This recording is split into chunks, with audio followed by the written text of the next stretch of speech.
नमस्कार, मैं हूं आपके साथ शुभांगी सिंह मिश्रा। जैसा कि आप जानते हैं कि आयुष्मान में हर बार स्वास्थ्य संबंधी समस्याओं पर खास जानकारी दी जाती है। इस कड़ी में आज हमारे साथ हैं डॉक्टर विनीता रामनानी, जो बंसल हॉस्पिटल में consultant eye surgeon and glaucoma specialist हैं। डॉक्टर विनीता, आपका बहुत स्वागत है। नमस्कार, धन्यवाद।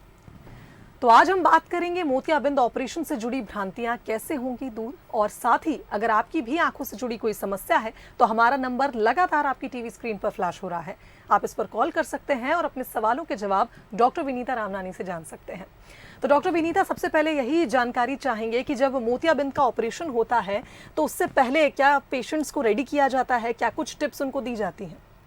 ये बहुत ज़रूरी है क्योंकि ये सबसे कॉमन बीमारी है। मोतियाबिंदु जो है ये बढ़ती उम्र की निशानी है। उम्र के साथ में हमारा जो पारदर्शी लेंस होता है वो ओपेक यानी अपारदर्शी हो जाता है और मरीज को धुंधला दिखने लगता है। तो सबसे इम्पॉर्टेंट ये रहता है कि कैटरेक्ट जो है वो कौन सी वैरायटी का कैटरेक्ट है, कितना उसकी डेंसिटी है और वो कितनी रोशनी मरीज की कम कर रहा है। तो एक जो प्री ऑपरेटिव एवेल्युएशन या एक एग्जामिनेशन आँखों की वो बहुत ज़रूरी होती है मरीज का ये पता करने के लिए कि जो मरीज ने रोशनी खोई है वो केवल मोतियाबिंदु की वजह से गई है या फिर रोशनी खोने का मरीज का कोई और कारण भी होगा, जैसे कि मोतियाबिंदु के साथ में कांच बिंदु या डायबिटिक रेटिनोपैथी या एज रिलेटेड मैकुलर डिजेनरेशन, इस तरीके की कई सारी आंखों की उम्र से आने वाली बीमारियां रहती है। तो एक विजन की टेस्ट, स्लिट लैम्प एग्जामिनेशन और फंडस एग्जामिनेशन एक मिनिमम रिक्वायरमेंट है ऑपरेशन के पहले के जांच में। बिल्कुल डॉक्टर विनीता, एक बात और जानना चाहेंगे कि जब हम बात करते हैं ऑपरेशन कराने के, सर्जरी कराने के, तो क्या स्पेसिफिक कोई सीजन होता है जिसमें हमें कैटरैक्ट का ऑपरेशन कराना चाहिए? शुभांगी, ये बहुत बड़ी भ्रांति है क्योंकि पहले, आज से कई साल पहले, जब 20-25 साल पहले कैंप्स में सर्जरी होती थी तो कैंप्स की जो लोकेशन और कैंप्स की जो अरेंजमेंट होती थी वो विंटर में कंफर्टेबल होती थी। समर्स और रेनी सीजन में वो कैंप्स के अरेंजमेंट्स करना बहुत मुश्किल होते थे। तो कहीं ना कहीं से मोतियाबिंदु के साथ में वो विंटर सीजन जुड़ गई है कि विंटर में ही केवल कैटरेक्ट सर्जरी हो सकती है, जबकि ऐसा नहीं है। कैटरेक्ट सर्जरी हर सीजन में की जा सकती है। जैसे शरीर के किसी भी अंग का ऑपरेशन हम 12 ही महीने करते हैं, वैसे ही हमें भी अपनी आंखों का ऑपरेशन हर सीजन में यानी 12 ही महीने करवाने के लिए कोई भी सीजन स्पेसिफिक नहीं है, हम हर सीजन में कर सकते हैं। दर्शकों को ये बताना चाहेंगे कोई स्पेसिफिक सीजन नहीं होता है। आप कैटरैक्ट का जो ऑपरेशन है वो आप कभी भी किसी भी सीजन में करा सकते हैं।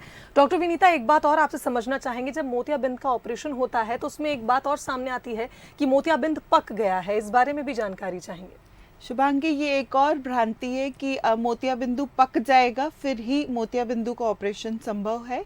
ये भी आज से 25-30 साल पहले जब कैंप्स में ऑपरेशंस होते थे तो वो क्योंकि नंबर्स इतने ज़्यादा होते थे कि सिर्फ पके हुए मोतियाबिंदु के ही ऑपरेशंस कैंप्स में किए जाते थे, तो लोगों को ये कह दिया जाता था कि अभी मोतियाबिंदु पका नहीं है, अब आप रुक जाइए, अगली बार कराइएगा।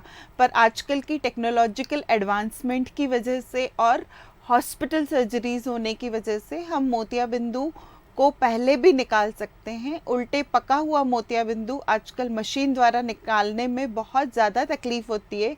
इसलिए अगर मोतियाबिंदु आपके डॉक्टर ने देखा है और आपके मोतियाबिंदु से डेली रूटीन में, चाहे जो आप पढ़ रहे हैं, टीवी देख रहे हैं या गाड़ी चला रहे हैं या मोबाइल चला रहे हैं, अगर आपकी रोशनी कम हो रही है, आपको इन सभी कार्यों में तकलीफ़ हो रही है, तो पकने के पहले भी मोतियाबिंदु का ऑपरेशन किया जाता है। टेक्नोलॉजिकल एडवांसमेंट की वजह से आजकल अर्ली कैटरेक्ट सर्जरी की जाती है और हॉस्पिटल बेस्ड होने की वजह से हम पकने का बिल्कुल भी इंतज़ार नहीं करते हैं। बिल्कुल, तो एक तरह से कहा जाए कि पकने का इंतजार नहीं करना पड़ता है, आजकल ऑपरेशन हो जाता है। मोतियाबिंद के ऑपरेशन से पहले, जैसा आपने स्पेसिफिक किया था, बहुत से टेस्ट होते हैं, तो वो टेस्ट ब्रीफली जानना चाहेंगे, कौन से टेस्ट कराने चाहिए? जैसा कि मैंने कहा कि कैटरेक्ट के पहले हमें ये कंफर्म करना ज़रूरी है कि जो मरीज की रोशनी गई है वो सिर्फ़ और सिर्फ कैटरेक्ट की वजह से गई है। उन्हें कैटरेक्ट के अलावा आंखों में और किसी किस्म की परेशानी नहीं है, क्योंकि जो प्रोग्नोसिस या कैटरेक्ट के सर्जरी के रिजल्ट्स हैं वो आपकी इन बीमारियों की वजह से या फिर ऐसा मैं कहूँ कि पर्दे की ताकत पे निर्भर करते हैं। तो आपका रेटिना एग्जामिनेशन इम्पॉर्टेंट है। अगर मैं एग्जांपल देना चाहूँ तो आप ये समझिए कि आप एक घड़ी का कांच बदलवा रहे हैं, अंदर घड़ी का डायल देखना ज़रूरी है कि डायल सही सलामत है कि नहीं है। सेम वे आपका कैटरेक्ट जो है वो रोशनी को रेटिना तक पहुंचाएगा और रेटिना में जितनी ताकत होगी उतनी आपकी रोशनी बढ़ेगी। तो अगर आपको रेटिनोपैथी है या ग्लोकोमा है या रेटिना में कोई धब्बे या एज रिलेटेड डीजनरेशन है तो हो सकता है कि कैटरेक्ट सर्जरी के बाद आपकी रोशनी पूर्णतः न आए और साथ में इन बीमारियों के भी उपचार की ज़रूरत हो। तो सिर्फ कैटरेक्ट अकेला कारण नहीं होता है आँखों की रोशनी कम करने का। जहाँ तक शारीरिक जांचों की सवाल है, पेशेंट मेडिकली फिट होना चाहिए क्योंकि ये बढ़ती उम्र की बीमारी है। तो 50-60 साल के बाद आम तौर पर शारीरिक बीमारियां जैसे ब्लड प्रेशर, डायबिटीज़, थायराइड और अन्य किसी किस्म की जैसे कार्डियक प्रॉब्लम या न्यूरोलॉजिकल प्रॉब्लम होती है।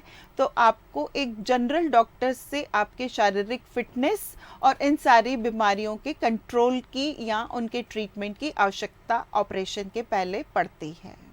चलिए डॉक्टर, इसी बीच हमारे साथ कॉलर जुड़ गए हैं नरसिंहपुर से। सुनील जी, सुनील आप सवाल कर सकते हैं।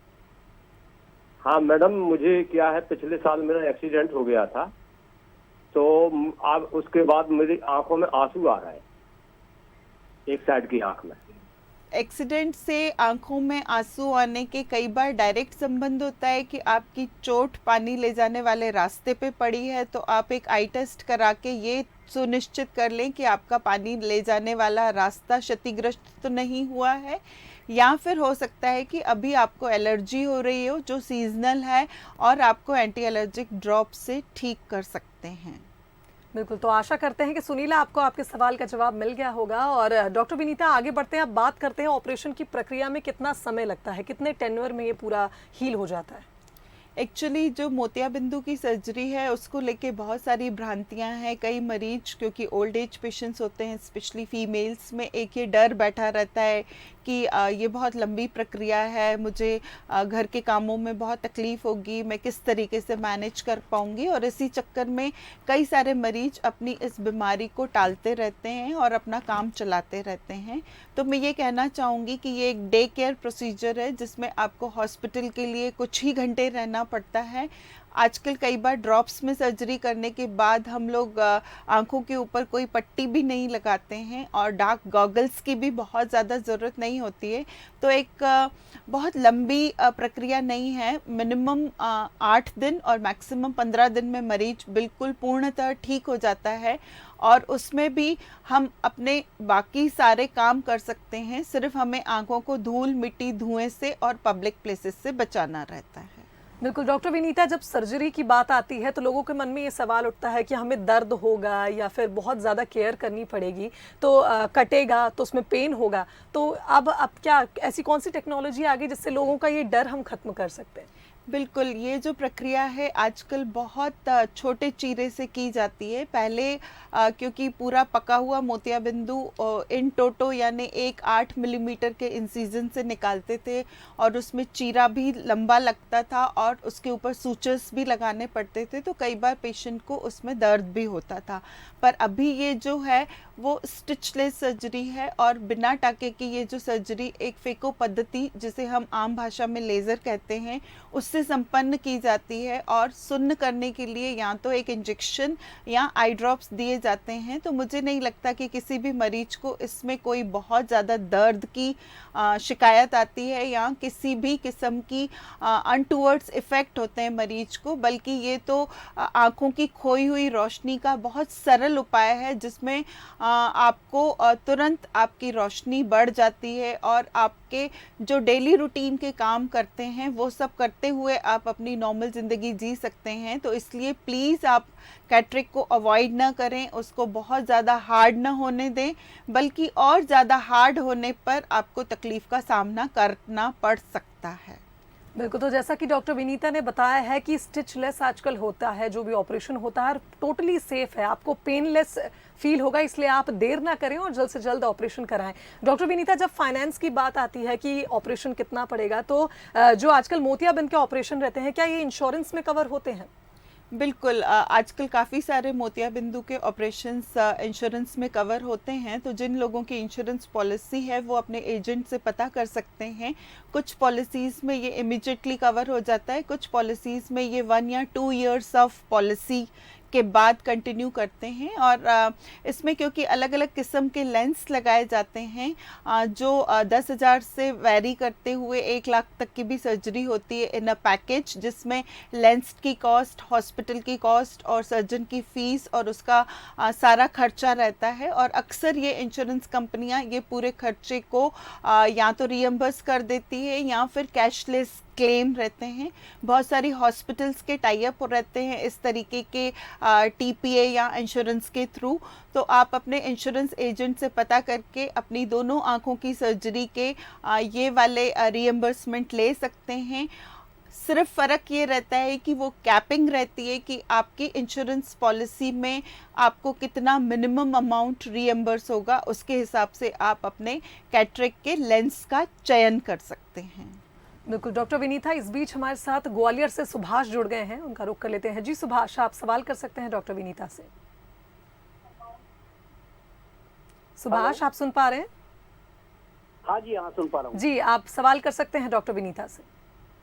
मैडम, मेरी दोनों आंखों में सर्दी में और गर्मी में दोनों में आंसू आते हैं।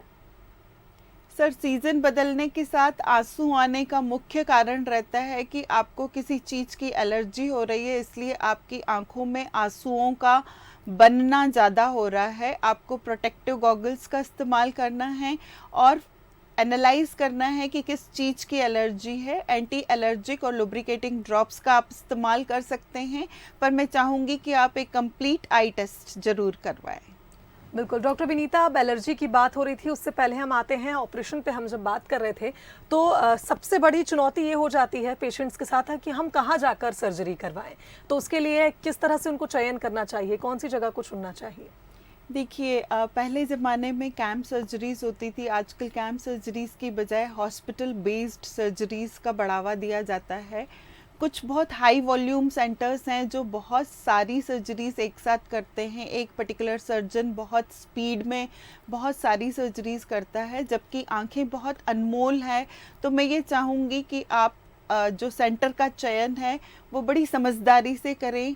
डॉक्टर का एक्सपीरियंस, उस हॉस्पिटल का स्टरलाइजेशन, उस हॉस्पिटल की रेपुटेशन और उसमें जो सर्जन है वो उसकी किस तरीके की ट्रेनिंग हुई है और वो एक दिन में कितनी सर्जरीज़ करता है, उस पर बहुत सारी चीज़ें निर्भर करती है। क्योंकि ये जो प्रक्रिया है उसमें स्टरलाइजेशन का विशेष ध्यान रखना चाहिए। तो आपको एक नीट एंड क्लीन हॉस्पिटल का चयन ज़रूर करना चाहिए। दूसरा जो इम्पॉर्टेंट एस्पेक्ट है, जैसा कि मैंने बताया कि ये उम्र से बीमारी आती है, तो जो भी 50+ मरीज हैं उनमें कहीं ना कहीं शारीरिक बीमारियां होती हैं, जैसे वो हार्ट के पेशेंट हैं या उनको कहीं और डायबिटीज़ या ब्लड प्रेशर या कोई और शारीरिक बीमारियां हैं। तो ऐसे में मल्टी स्पेशलिटी हॉस्पिटल उनके लिए एक बूम होता है, जिसमें कि वो अपनी शारीरिक बीमारियों का प्रॉपर इलाज करते हैं और फिर फिटनेस के बाद कैटरेक्ट सर्जरी अगर वहाँ के किसी सर्जन से कराते हैं तो एक सेफ़ इन्वायरमेंट होता है, जिसमें कि वो बहुत कंफर्टेबली अपनी आँखों की सर्जरी करा सकते हैं। आपका अगर बीमा किया हुआ है तो वो जहाँ पे आपके इंश्योरेंस कंपनी का टाई अप है उसका आप चयन कर सकते हैं। जितना हो सके आप हाई वॉल्यूम सेंटर्स पे जाने से आपकी पर्टिकुलर सिंगल 1-to-1 केयर नहीं हो पाएगी। तो आप ऐसी जगह का चयन करें जहाँ आपको कंफर्टेबल लगे और आपको लगे कि आपके लिए वो इन्वायरमेंट सेफ़ है। आप पैसे की चिंता नहीं करिए, क्योंकि कई सर्जन्स 10,000 में भी सर्जरी करते हैं और कुछ सर्जन्स हैं जो उनके रेट्स थोड़े से ज़्यादा हैं, पर ये आंखों की सर्जरी 1 टाइम सर्जरी होती है, उसे हम दोबारा नहीं कर पाते हैं। तो इसलिए आपके लिए लेंस का चयन और सेंटर का चयन बहुत इम्पॉर्टेंट होता है। बिल्कुल, तो कंफर्टेबिलिटी के हिसाब से आप जगह को चुन सकते हैं और जिन डॉक्टर पर आपको मेनली भरोसा हो उनको भी आप चुन सकते हैं। इंदौर से शंकर लाल हमारे साथ जुड़ गए हैं। डॉक्टर विनीता, उनका रुख कर लेते हैं। जी शंकर लाल जी, सवाल करें। शंकर लाल जी, आप सुन पा रहे हैं हमें? जी जी। जी, आप सवाल कर सकते हैं डॉक्टर से। ओके। हाँ, हेलो। Yes sir. जी जी शंकर लाल जी, सवाल करें जी। हाँ हाँ मैडम, नमस्ते। नमस्ते मैडम। जी नमस्कार सर, अपना प्रश्न करें। नमस्ते जी। मैं शंकरलाल चौरसिया, एमपी इंदौर से बोल रहा हूँ। और मेरी आंख में थोड़ा सा धुंधलापन सा आ रहा है, और मेरी एज एक 51 साल की हो गई है। 51 साल की हो गई तो मेरी एज हो गई, तो मैं उसको आंख की ऑपरेशन करवा सकता हूँ या कुछ मोतियाबिंद ऐसा कुछ इलाज करवा सकता हूँ अभी मैम? सर उम्र का आजकल ऐसा नहीं है, कई बार 40 साल की उम्र में भी आपको मोतियाबिंदु आता है। आपकी रोशनी कम होने का कारण आपका चश्मे का नंबर, मोतियाबिंदु या और कोई आंखों की परेशानी हो सकती है। तो मैं चाहूँगी कि आप अपने एरिया में ही किसी आई स्पेशलिस्ट से जांच कराएं और ये सुनिश्चित कर लें कि आपको मोतियाबिंदु है, क्या वो ऑपरेशन लायक है। अगर वो ऑपरेशन करवाने लायक है तो आप बिल्कुल करवा सकते हैं सर। बिल्कुल शंकर लाल जी, बहुत धन्यवाद आपका हमारे साथ जुड़ने के लिए। डॉक्टर विनीता, आगे बढ़ते हैं और अब बात करते हैं लेंस की। जब हम आंखों की बात करते हैं तो लेंस अपने आप एक शब्द है जो आ जाता है, तो लेंस का कैसे हम चॉइस करते हैं? बिल्कुल, ये भी बड़ा कंफ्यूजिंग रहता है। कई मरीज बड़े परेशान हो जाते हैं कि वो किस किस्म के लेंस का इस्तेमाल करें। शुरुआत में बहुत लिमिटेड वैरायटी के लेंसेस आते थे। आजकल जो लेंसेस हैं वो आप समझ लिए मोबाइल की तरह हैं। बहुत सारी वैरायटी के मोबाइल्स अवेलेबल हैं, और जिस तरीके से कोई भी इंसान कंफ्यूज हो जाता है कि हमें कौन सा मोबाइल लेना है, हमारे लिए कौन सा उचित है, उसी तरीके से ये लेंस का चयन करना भी बहुत मुश्किल है। जो लेंस का चयन है वो 3 मुख्य पहलुओं पर निर्भर करता है। पहला, आपकी आंखों की बनावट या आपकी आंखों की संरचना, जैसे डॉक्टर ने टेस्ट किया है। दूसरा, आपकी पॉकेट या आपकी रिक्वायरमेंट। और तीसरा, आपका डेली रूटीन। अगर आपको ये तीनों चीज़ें डिसाइड करने में हेल्पफुल करती है। मुख्य तरह से इंडियन लेंसेस और इम्पोर्टेड लेंसेस होते हैं। इंडियन लेंसेस थोड़े से सस्ते होते हैं, इम्पोर्टेड लेंसेस थोड़े से महंगे होते हैं, क्योंकि कुछ क्वालिटी का वेरिएशन या मटेरियल का वेरिएशन होता है। और उनमें भी आजकल जो वैरायटी आ रही है वो है मोनोफोकल, जिसमें कि आपको दूर का अच्छा दिखेगा, पास के लिए चश्मा लगाना पड़ेगा। बायफोकल यानी जिसमें पास और दूर दोनों दिखेगा। ट्राइफोकल मतलब पास, दूर और इंटरमीडिएट यानी बीच का डिस्टेंस, यानी को कंप्यूटर मोबाइल चलाने में आपको मदद मिलेगी। और एक्सटेंडेड डेप्थ ऑफ फोकस, जिसमें कि आपको नाइट ड्राइविंग में प्रॉब्लम नहीं आएगी। तो ये कुछ वैरायटी के लेंसेस हैं। आप अपने डॉक्टर से जब आप निर्णय लेते हैं कि आपको कौन सा लेंस फिट करवाना है, तो आप इस पे ज़रूर चर्चा करें और किसी भी किस्म का लेंस लगवाएं। आपकी रोशनी आपके पर्दे की ताकत पर निर्भर करती है। अगर आपको पढ़ने का काम ज़्यादा नहीं है तो आप मोनोफोकल लेंसेज का इस्तेमाल कर सकते हैं। अगर करते हैं तो आप बायफोकल या ट्राइफोकल या extended depth of focus lenses का चयन कर सकते हैं। देशी या विदेशी, ये आपकी पॉकेट पर निर्भर करता है, क्योंकि मैंने जैसे पहले कहा कि देशी लेंसेज थोड़े से इकोनॉमिकल होते हैं, विदेशी लेंसेज महंगे होते हैं। पर यह बिल्कुल भी ज़रूरी नहीं है कि महंगे लेंस से अच्छी रोशनी और सस्ते लेंस से कम रोशनी आएगी। सभी में लेंस की रोशनी लगभग एक जितनी आती है, सिर्फ क्वालिटी का अंतर रहता है। तो आप सोच समझकर अपनी पॉकेट को देख के बिल्कुल अच्छे से चयन कर सकते हैं। बिल्कुल, तो अपनी ज़रूरत के हिसाब से बहुत सी वैरायटीज़ हैं, आप लेंस का चयन कर सकते हैं। और पॉकेट फ्रेंडली लेंसेज भी रहती हैं, जैसा कि मैम ने बताया, इंडियन लेंसेज आपके पॉकेट फ्रेंडली हो सकती हैं। इंपोर्टेड लेंसेज थोड़ी महंगी हो सकती है, लेकिन आपके नीड के हिसाब से जो आपके डॉक्टर सजेस्ट करें उस हिसाब से आप लेंस लें। डॉक्टर विनीता, आगे बढ़ते हैं और अब बात करते हैं पोस्ट सर्जरी क्या कुछ सावधानियाँ हमें बरतनी चाहिए? आजकल जिस तरीके से हम लोग टेक्निक अडॉप्ट करते हैं उसमें 1 to 2 मिलीमीटर का एक छोटा सा माइनर सा कट आंख पे लगता है। तो मुझे नहीं लगता है कि हमें बहुत ज़्यादा प्रोटेक्शन या बहुत ज़्यादा सावधानियों की ज़रूरत है। बस 8 से 10 दिन आप अपनी आँखों को रगड़िएगा, मसलिएगा नहीं। उसमें आपको जैसे डॉक्टर ने बताया है, समय रहते ड्रॉप्स का इस्तेमाल करिए। आँखों को भीगने न दीजिए, चाहे वो स्विमिंग पूल हो, आँख धोते समय हो या बारिश में। तो 8 से 10 दिन तक आपको पब्लिक प्लेसेस पे जाना अवॉइड करना चाहिए। ब्लैक या प्रोटेक्टिव गॉगल्स का इस्तेमाल करते हुए अपनी आँखों को सुरक्षित रखते हुए अपनी नॉर्मल ज़िंदगी आप जी सकते हैं। बिल्कुल, तो डॉक्टर विनीता हमारे साथ कॉलर जुड़ गए हैं विजय, इंदौर से, उनका रुख कर लेते हैं। जी विजय, आप सवाल कर सकते हैं। जी विजय, आप सवाल कर सकते हैं डॉक्टर विनीता से। हाँ नमस्ते मैडम। जी नमस्कार सर। मैडम हमारे पिताजी हैं, उनकी उम्र है करीब 72 ईयर। उनको मोतियाबिंद का ऑपरेशन बताया गया है, लेकिन वो ऑपरेशन मतलब नहीं करवाना चाहते। तो ऑपरेशन से बचने की स्थिति में अपन कोई दूसरे उसका और कुछ दूसरा तरीका है जिससे ऑपरेशन को टाला जा सके?